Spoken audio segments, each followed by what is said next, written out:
રામાયણના પાનાઓમાંથી આજે આપણે એ અધ્યાયની વાત કરવાના છીએ જ્યાં સંઘર્ષ એની ચરમસીમા પર છે અને કથા એની પરાકાષ્ઠાએ. તો ચાલો યુદ્ધકાંડમાં પ્રવેશ કરીએ.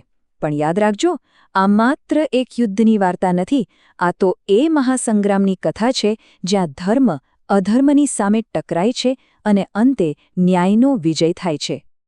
આજના આપણા વિશ્લેષણમાં આપણે એ જ સમજવાની કોશિશ કરીશું કે રામ અને રાવણ વચ્ચેનો આ મહાન સંઘર્ષ આપણને શું શીખવે છે. આ આખી ગાથાનો એક જ સાર છે કે અધર્મ ભલેને ગમે તેટલું શક્તિશાળી કેમ ન હોય, અંતે જીત તો હંમેશા સત્ય અને ધર્મની જ થાય છે.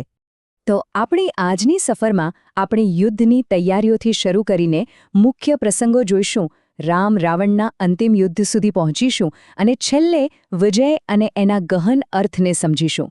તો ચાલો શરૂ કરીએ. તો પ્રથમ વિભાગ યુદ્ધકાંડ. જુઓ, આ કોઈ બે સેનાઓ વચ્ચેની સામાન્ય લડાઈ નહોતી.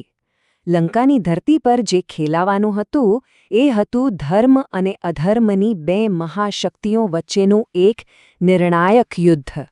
સીતામાતા ક્યાં છે એની ખબર તો પડી ગઈ છે, એટલે શ્રીરામ પોતાની વિશાળ વાનર સેના સાથે દક્ષિણ સમુદ્રના કિનારે આવી પહોંચ્યા છે.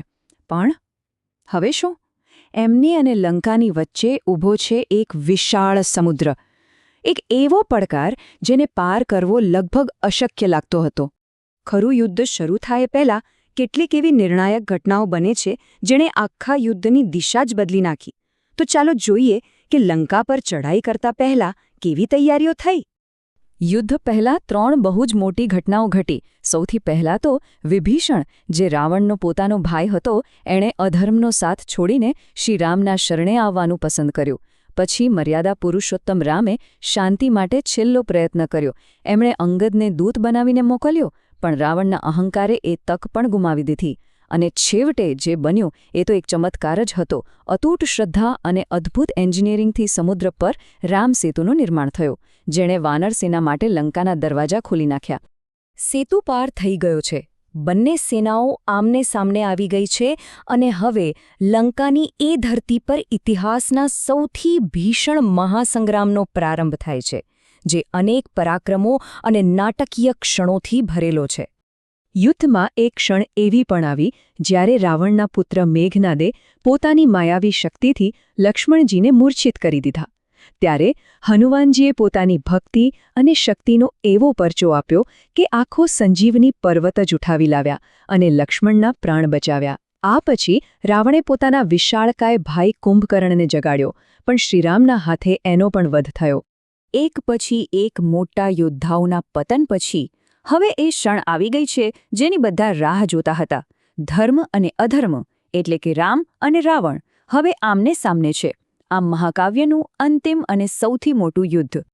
પણ સવાલ એ હતો કે રાવણનો અંત કેવી રીતે થાય? કારણ કે શ્રીરામ જ્યારે પણ એનું એક માથું કાપતા તરત જ બીજું ઉગી નીકળતું.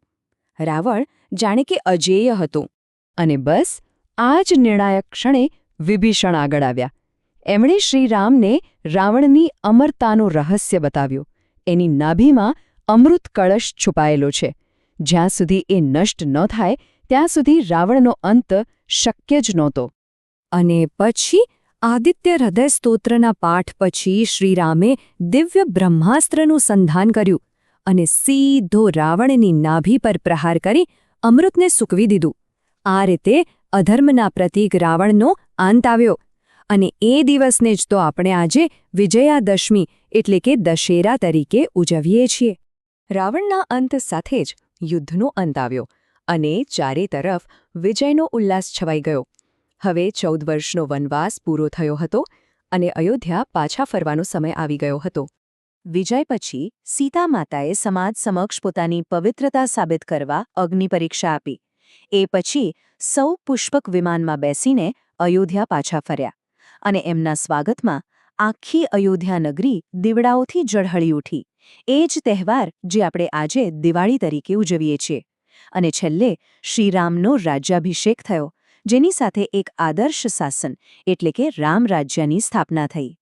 તો આ ભીષણ યુદ્ધ અને આટલા ભવ્ય વિજય પાછળનો સાચો અર્થ શું છે? યુદ્ધકાંડ આપણને ફક્ત એક વાર્તા નથી કહેતો, પણ જીવનના કેટલાક બહુ જ મહત્વના પાઠ પણ શીખવે છે. આ યુદ્ધના ઘણા ગહન અર્થ છે. જો આધ્યાત્મિક રીતે જોઈએ તો આ આપણા આત્મા એટલે કે રામ દ્વારા આપણા અહંકાર એટલે કે રાવણ પર મેળવેલો વિજય છે. વ્યૂહાત્મક રીતે એ શીખવે છે કે સંગઠિત શક્તિથી મોટામાં મોટા દુશ્મનને પણ હરાવી શકાય. અને વિભીષણનું ઉદાહરણ આપણને શરણાગતિનું મહત્વ સમજાવે છે કે જે અધર્મનો માર્ગ છોડી દે છે, ધર્મ હંમેશા એનું રક્ષણ કરે છે. આ સમગ્ર સંઘર્ષનું અંતિમ પરિણામ શું હતું? રામ રાજ્યની સ્થાપના. એક એવું આદર્શ શાસન જ્યાં પ્રજાનું સુખ, સામાજિક શાંતિ અને બધા માટે સમાન ન્યાય એ જ સર્વોચ્ચ ધ્યેય હોય છે. અને આ વાત આપણને એક વિચાર સાથે છોડી જાય છે.